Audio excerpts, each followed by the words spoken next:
А сейчас мы предлагаем вам из Дагестана перенестись в Сибирь и совершить экскурсию к памятнику федерального значения, древней столице Сибирского ханства. Благодаря энтузиастам-подвижникам Искер возрождается. Смотрите репортаж нашего корреспондента Камиля Фаткуллина из Тюменской области. Знающий попутчик – залог удачного путешествия. Наша поездка в Тобольск была удачной, ведь мы нашли сразу двух знающих попутчиков.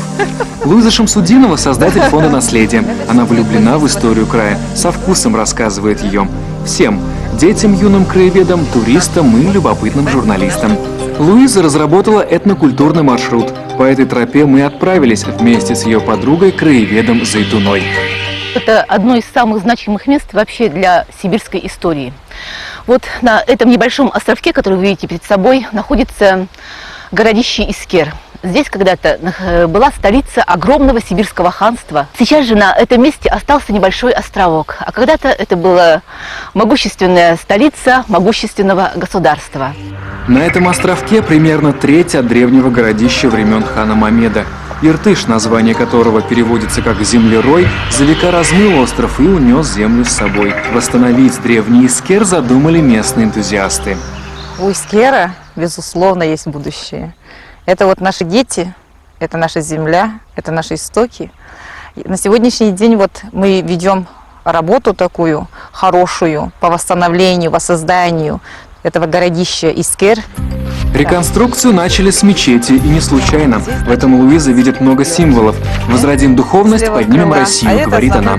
И с удовольствием показывает проект нового храма, кстати, уже согласованный с духовными лидерами. А зачем согласование их нужно? Зачем их? А знаете, чтобы мы по канонам, по мусульманским, не переходили грани того, что было, то, что будет.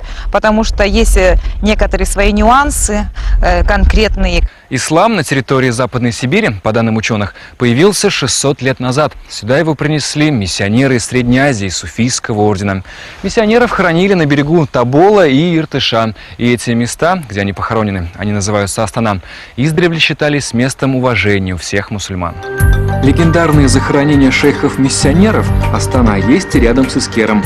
Тем более надо строить мечеть, ставит точку Луиза и идет знакомить нас со своими помощниками. Поддерживает энтузиастов МЧС, помогает палатками, инвентарем, советами. Но для главных работ по восстановлению фонд «Наследие» со спасателями привлекает волонтеров и школьников. Это понятно, ведь наследие пытаемся сохранить для них, объясняют создатели.